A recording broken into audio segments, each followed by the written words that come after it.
बिस्मिल्लाहिर्रहमानिर्रहीम। अस्सलाम वालेकुम। मैं शजीउल्लाह फरासत। आप देख रहे हैं नेशनल और इंटरनेशनल न्यूज़ पर मुश्तमिल 4 TV का खुसूसी खबरनामा दुनिया भर से, यानी खबरें आपकी नज़र से। सबसे पहले headlines. Hyderabad business expo 2025 industrialist, businessman और ट्रेडर्स के लिए सुनहरी मौका।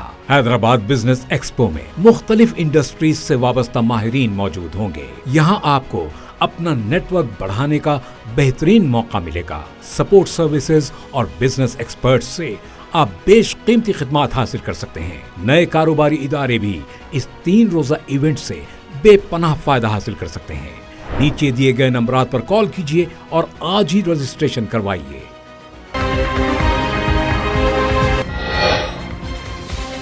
हमास इसराइल डील पर बातचीत आखिरी मरहले में, फलस्तीनी तंजीम ने मुसावदा कबूल कर लिया।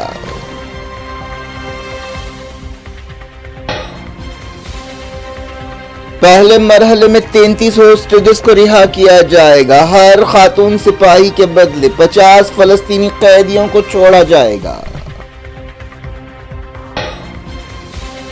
सीज़फायर बातचीत के बावजूद इसराइली हमले, 24 फलस्तीनी जान बहक। नॉर्थ गाजा में 5 IDF फौजी मरे।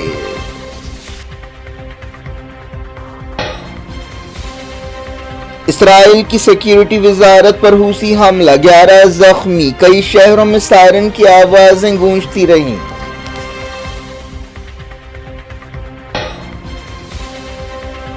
लॉस एंजलिस में 70 मील फी घंटे की रफ्तार से हवाएं, फायर फाइटर्स की मुश्किलें बढ़ीं।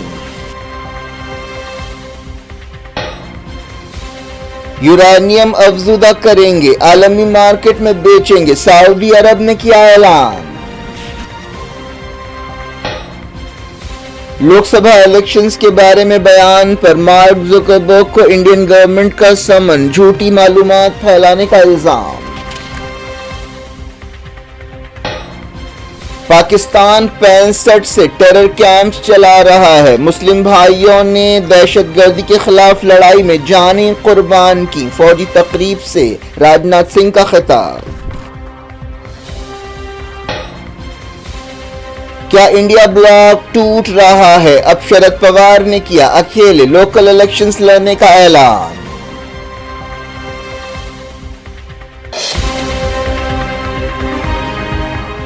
हेडलाइंस आपने देखी। अब खबरों की तफसील की तरफ आपको लिए चलते हैं। हमास और इसराइल के दरमियान जंग बंदी और होस्टेजेस की रिहाई के बारे में समझौते पर बातचीत आखिरी मरहले में है। ये बातचीत कतर के दारुल हुकूमत दोहा में हो रही है, जिसमें अमरीका, इजिप्ट और कतर अहम किरदार अदा कर रहे हैं। कतर ने कहा है कि समझौता बहुत करीब है। कतर के वज़ीर ख़ारजा माजिद अल अंसारी ने कहा कि उन्हें उम्मीद है कि समझौता हो जाएगा। उन्होंने कहा कि बाइडेन हुकूमत और प्रेसिडेंट इलेक्ट डोनाल्ड ट्रंप की टीम हालिया बातचीत में सरगर्मी से शामिल रही है और डील को यकीनी बनाने के लिए मिलकर काम कर रही है। एक दिन पहले खबर आई थी कि समझौते का फाइनल ड्राफ्ट हमास और इसराइल को पेश कर दिया गया है।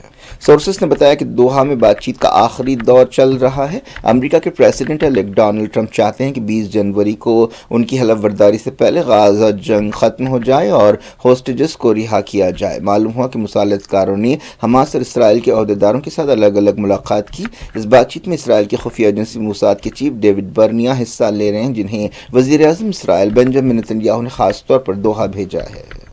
इसराइली मीडिया में अहदेदारों के हवाले से दावा किया गया कि हमास ने समझौते के मुसवदे को कबूल कर लिया है। समझौते पर अमल की सूरत में सबसे पहले 33 होस्टेजेस को छोड़ा जाएगा और इसराइली फौज पीछे हटेगी। एसोसिएटेड प्रेस एजेंसी ने दावा किया कि हमास ने समझौते के मुसवदे को कबूल कर लिया है। न्यूज़ एजेंसी ने यह भी दावा किया कि उसके पास इस समझौते की नकल मौजूद है। अब इस समझौते को इसराइली कैबिनेट में मंजूरी के लिए पेश किया जा रहा है। इस दौरान खबरों में कहा गया कि समझौते के पहले मरहले में 33 होस्टेजेस को रिहा किया जाएगा। मालूम है कि इस समझौते पर 3 मरहलों में अमल किया जाएगा। पहले मरहले में 33 होस्टेजेस को रिहा किया जाएगा और इसराइल हर खातून होस्टेज के बदले 50 फलस्तीनी कैदियों को और बाकी सिविलियंस के बदले 30 फलस्तीनी कैदियों को रिहा करेगा। इसराइल इजिप्ट सरहद के करीब फिलाडेल्फी कॉरिडोर से अपने सिपाहियों को भी मुकम्मल तौर पर हटाएगा। दूसरा मरहला 16 दिन बाद शुरू होगा, जिसमें मर्द होस्टेजेस और सिपाहियों को रिहा किया जाएगा। तीसरे मरहले में गाजा की दोबारा तामीर और अल्टरनेट गवर्नमेंट के बारे में बातचीत होगी। معلوم ہوا کہ امریکی صدر جو بائیڈن سمجھوتے کی تفصیلات کا اعلان کریں گے. ایسی خبر ہے کہ خود بائیڈن حکومت میں اس سمجھوتے کے بارے میں الگ الگ رائے پائی جاتی ہے. اس دوران سیز فائر کے امکانات کے درمیان غازہ میں بچوں کو جشن مناتے ہوئے دیکھا گیا. ایسی بعض تصویریں اور ویڈیوز سامنے آئے ہیں. غازہ کے بچے پچھلے 15 مہینوں سے جاری جنگ کی وجہ سے سب سے زیادہ متاثر ہوئے ہیں.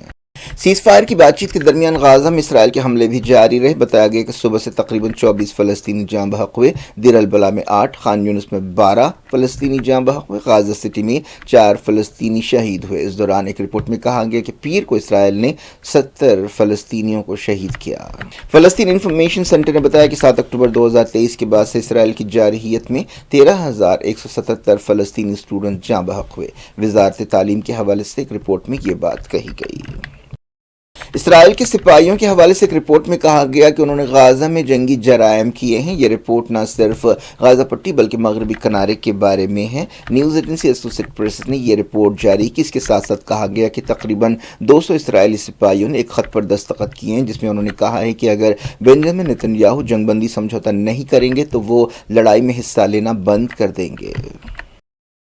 اسرائیلی فوج نے کہا ہے کہ اس کے 5 سپاہی نارتھ غازہ میں ہونے والی تازہ لڑائی میں مارے گئے ہیں. ایک دن پہلے حماس کی فوجی شاخ عز الدین القسام بریگیڈ نے کہا تھا کہ اس نے حالیہ دنوں میں لڑائی میں اسرائیلی فوج کو بھاری نقصان پہنچایا ہے. اسرائیلی میڈیا میں کہا گیا کہ اس تازہ لڑائی میں 10 سپاہی زخمی بھی ہوئے. یہ سپاہی اس وقت زد میں آ گئے جب جس جگہ وہ تھے وہاں پر ایک دھماکہ ہوا جس کے نتیجے میں عمارت تباہ ہو گئی. IDF نے کہا کہ ان ہلاکتوں کے ساتھ ہی زمینی لڑائی شروع ہونے کے بعد سے مرنے والے اسرائیلی فوجیوں کی تعداد 407 ہو گئی ہے. یہ تعداد 7 اکتوبر کے حملے میں مرنے والے اسرائیلی سپاہیوں کے علاوہ ہے. مرنے والے سپاہی نہل بریگیڈ سے تعلق رکھتے ہیں. یمن کے حوثیوں نے تل ابیب میں اسرائیل کی وار منسٹری پر میزائل حملہ کیا. بتایا گیا کہ اس حملے میں کئی اسرائیلی زخمی ہوئے. یمنی فوج کے ترجمان بریگیڈیئر جنرل یحییٰ سری نے حملے کو کنفرم کرتے ہوئے کہا کہ حملہ کامیاب رہا اور میزائل نشانے پر لگا. انہوں نے کہا کہ یمنی جب کبھی ضرورت ہو فلسطینی قوم کے تعلق سے اپنے مذہبی، اخلاقی اور انسانی فرض کو نبھاتے رہیں گے. حوثیوں کے حملوں کی وجہ سے تل ابیب اور دوسرے مقامات پر سائرن کی آوازیں گونجتی رہیں. میڈیا میں کم سے کم 11 اسرائیلیوں کے زخمی ہونے کی تصدیق کی گئی. کئی لوگ بم شیلٹرز میں چھپ گئے. اسرائیلی فوج نے بتایا کہ اس نے کئی میزائلز کو روکا ہے. یحییٰ سری نے بتایا کہ فلسطین 2 ہائپرسونک بیلسٹک میزائل سے تل ابیب میں سیکیورٹی منسٹری کو نشانہ بنایا گیا. انہوں نے کہا کہ اس میزائل نے دشمن کے ڈیفنس کو چکما دیا اور نشانے پر وار کیا. پیر کو بھی فلسطین 2 میزائلز نے تل ابیب کے ایک مقام کو نشانہ بنایا تھا. اسرائیل، امریکہ اور برطانیہ نے یمن میں حالیہ دنوں میں کئی حملے کیے ہیں لیکن اس کے باوجود وہ حوثیوں کی فوجی طاقت کو ختم یا کمزور نہیں کر سکے. ایران اور 3 اہم یورپی ملکوں نے پابندیاں ہٹانے کے بارے میں بات چیت سے اتفاق کیا ہے. ایران کے نائب وزیر خارجہ کاظم غریب آبادی نے یہ اعلان کیا. انہوں نے کہا کہ جنیوا میں ایران اور 3 یورپی ملکوں کے درمیان تیسرے دور کی بات چیت ہوئی. یہ بات چیت تعمیری اور سنجیدہ تھی جس میں 2 ٹوک بات چیت ہوئی. ہم نے پابندیاں ہٹانے کے بارے میں بات کی. اس بارے میں اتفاق رائے پیدا ہوا کہ بات چیت دوبارہ شروع ہونی چاہیے. افریقہ کے ملک سوڈان میں خرطوم کے قریب شیلنگ میں 120 سے زیادہ لوگ ہلاک ہو گئے. یہ حملہ دریائے نیل کے کنارے واقع شہر عبدالرحمن میں کیا گیا. سوڈان میں آرمی چیف عبدالفتاح البرہان اور ریپڈ سپورٹ فورسز کے چیف ہمتی کے درمیان کئی مہینوں سے لڑائی ہو رہی ہے. لاس اینجلیس میں فائر فائٹرز اور زیادہ خطرناک حالات سے دوچار ہیں. عہدیداروں نے وارننگ دی ہے کہ 70 میل فی گھنٹے کی رفتار سے تیز ہوائیں چل سکتی ہیں جس کی وجہ سے آگ اور پھیل سکتی ہے. اب سے کچھ دیر بعد یہ ڈیڈ لائن قریب آنے والی ہے. لاس اینجلیس کے لوگوں سے کہا گیا کہ وہ گھروں کے اندر رہیں. 3 بڑی آگ اور 2 چھوٹی آگ اب بھی لگی ہوئی ہے اور انہیں بجھانے کی کوششیں کی جا رہی ہیں. ایک رپورٹ میں کہا گیا کہ آگ سے 33,000 ایکڑ سے زیادہ کا علاقہ تباہ ہو گیا ہے. کم سے کم 24 لوگوں کی موت ہوئی اور 23 لوگ لاپتہ ہوئے ہیں. مرنے والوں کی تعداد اور زیادہ بھی ہو سکتی ہے. اب بھی 90,000 سے زیادہ لوگ تخلیے کے حکم کے تحت ہیں. فائر فائٹرز کے لیے اگلے 24 گھنٹے کافی اہم ہیں. اس دوران ایک نئی آگ بھڑکنے کی خبر ہے. کم سے کم 12,000 گھر تباہ ہوئے ہیں. لاس اینجلیس کے جنگلاتی علاقوں کو اتوار تک کے لیے بند کر دیا گیا ہے. सऊदी अरब ने यूरेनियम को अफजुदा करने और बेचने का ऐलान किया है। सऊदी अरब के एनर्जी मिनिस्टर अब्दुल-अजीज बिन सलमान अल सऊद ने दहरान में एक कॉन्फ्रेंस से खिताब करते हुए कहा कि यह कदम तमाम मादनियात से आमदनी हासिल करने की हिकमत अमली का एक हिस्सा है। सऊदी अरब अब नहीं चाहता कि उसकी मईशत का दारोमदार सिर्फ तेल पर रहे, इसीलिए नए नए तरीके खोजने की कोशिशें की जा रही हैं। सोशल मीडिया कंपनी मेटा को पार्लियामेंट की स्टैंडिंग कमेटी की तरफ से एक समन जारी किया गया है। मेटा चीफ मार्क जुकरबर्ग के एक रिमार्क के लिए समन जारी किया गया और उन्हें तलब किया गया। जुकरबर्ग ने कहा था कि 2024 के लोकसभा इलेक्शंस में मोदी हुकूमत को शिकस्त हुई है। बीजेपी रुकन पार्लियामेंट और इंफॉर्मेशन टेक्नोलॉजी व कम्युनिकेशन से मुताल्लिक़ पार्लिमानी पैनल के चेयरमैन और बीजेपी एमपी निशिकांत दुबे ने कहा कि मेटा को गलत मालूमात फैलाने की बुनियाद पर समन जारी किया गया है। एक पॉडकास्ट में हिस्सा लेते हुए 40 साला मार्क जुकरबर्ग ने कहा था कि 2024 में कई मुल्कों में मौजूदा हुकूमतों को या इनकम्बेंट गवर्नमेंट्स को शिकस्त हुई है, जिसमें इंडिया भी शामिल है।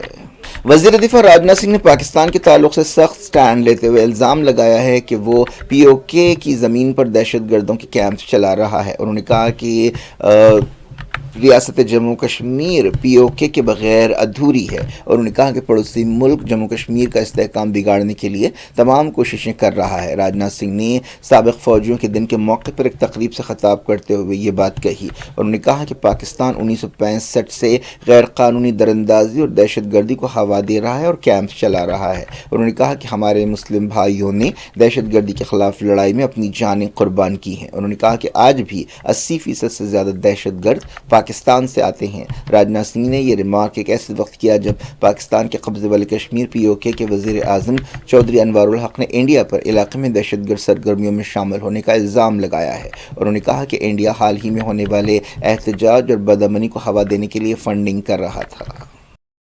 क्या इंडिया ब्लॉक टूट रहा है? अब शरद पवार ने भी इशारा दिया है कि उनकी पार्टी महाराष्ट्र के मकामी इलेक्शंस में अकेले मुकाबला करेगी। इसके साथ साथ उन्होंने दिल्ली में आम आदमी पार्टी की तायद का ऐलान किया। इससे पहले उद्धव ठाकरे की शिवसेना यूबीटी ने भी ऐलान किया था कि वो मकामी इलेक्शंस में अकेले लड़ेगी। शरद पवार ने कहा कि इंडिया ब्लॉक सिर्फ कौमी इलेक्शंस के लिए बनाया गया था और मकामी इलेक्शंस के बारे में कोई बात नहीं हुई। मीडिया से बातचीत करते हुए शरद पवार ने कहा कि इस सिलसिले में MVA में शामिल जमातों की एक मीटिंग होगी। दिल्ली में आम आदमी पार्टी और बीजेपी के दरमियान सीधा मुकाबला है। कांग्रेस भी मैदान में है। समाजवादी पार्टी के अखिलेश यादव ने भी आम आदमी पार्टी की तायद का ऐलान किया है। तृणमूल कांग्रेस की ममता बनर्जी भी केजरीवाल की पार्टी का साथ दे रही हैं। दिल्ली में 5 फरवरी को इलेक्शंस होने वाले हैं और 8 फरवरी को नतीजे आएंगे। वज़ीर आज़म नरेंद्र मोदी ने साइंसदानों से कहा है कि वो ज़लज़ले के बारे में पहले से मालूमात देने के लिए जदीद सिस्टम तैयार करें। वो इंडिया मेट्रोलॉजिकल डिपार्टमेंट के 150 साल पूरे होने के मौके पर एक तकरीब से खिताब कर रहे थे। साथियों, साइंस की प्रासंगिकता केवल नई ऊंचाइयों को छूने में नहीं है। विज्ञान तभी प्रासंगिक होता है जब वो सामान्य से सामान्य मानवी के जीवन का और उसके जीवन में बेहतरी का, ईज ऑफ लिविंग का माध्यम बने। भारत का मौसम विभाग इसी कसौटी पर आगे है। मौसम की जानकारी सटीक हो और वो हर व्यक्ति तक पहुंचे भी। भारत में इसके लिए IMD ने विशेष अभियान चलाए। अर्ली वार्निंग फॉर ऑल सुविधा की पहुंच आज देश की 90% से ज्यादा आबादी तक हो रही है। कोई भी व्यक्ति किसी भी समय पिछले 10 दिन और आने वाले 10 दिन के मौसम की जानकारी ले सकता है। मौसम से जुड़ी भविष्यवाणी सीधे WhatsApp पर भी पहुंच जाती है। हमने मेघदूत मोबाइल ऐप जैसी सेवाएं लॉन्च की, जहां देश की सभी स्थानीय भाषाओं में जानकारी उपलब्ध होती है। क्या कुछ हो रहा है आपकी दुनिया में? आखिर में हेडलाइंस दुनिया भर से एक बार फिर देखते हैं। Hyderabad business expo 2025 industrialist, businessman और ट्रेडर्स के लिए सुनहरी मौका। हैदराबाद बिजनेस एक्सपो में मुख्तलिफ इंडस्ट्रीज से वाबस्ता माहिरीन मौजूद होंगे। यहाँ आपको अपना नेटवर्क बढ़ाने का बेहतरीन मौका मिलेगा। सपोर्ट सर्विसेज और बिजनेस एक्सपर्ट्स से आप बेशकीमती खिदमात हासिल कर सकते हैं। नए कारोबारी इदारे भी इस 3 रोजा इवेंट से बेपनाह फायदा हासिल कर सकते हैं। नीचे दिए गए नंबरात पर कॉल कीजिए और आज ही रजिस्ट्रेशन करवाइए।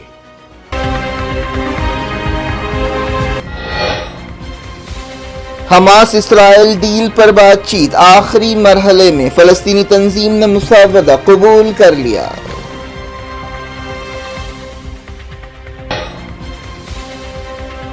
पहले मरहले में 33 होस्टेजेस को रिहा किया जाएगा। हर खातून सिपाही के बदले 50 फलस्तीनी कैदियों को छोड़ा जाएगा। सीज़फायर बातचीत के बावजूद इसराइली हमले, 24 फलस्तीनी जान बहक। नॉर्थ गाजा में 5 IDF फौजी मरे।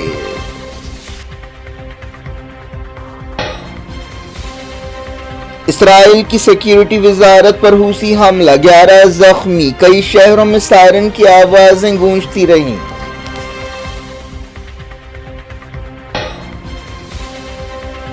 लॉस एंजलिस में 70 मील फी घंटे की रफ्तार से हवाएं, फायर फाइटर्स की मुश्किलें बढ़ीं। यूरेनियम अफजुदा करेंगे, आलमी मार्केट में बेचेंगे, सऊदी अरब ने किया ऐलान। लोकसभा इलेक्शंस के बारे में बयान पर मार्क जुकरबर्ग को इंडियन गवर्नमेंट का समन, झूठी मालूमात फैलाने का इल्जाम। पाकिस्तान 65 से टेरर कैंप्स चला रहा है। मुस्लिम भाइयों ने दहशतगर्दी के खिलाफ लड़ाई में जानें कुर्बान की, फौजी तकरीब से राजनाथ सिंह का खिताब। क्या इंडिया ब्लॉक टूट रहा है? अब शरद पवार ने किया अकेले लोकल इलेक्शंस लड़ने का ऐलान।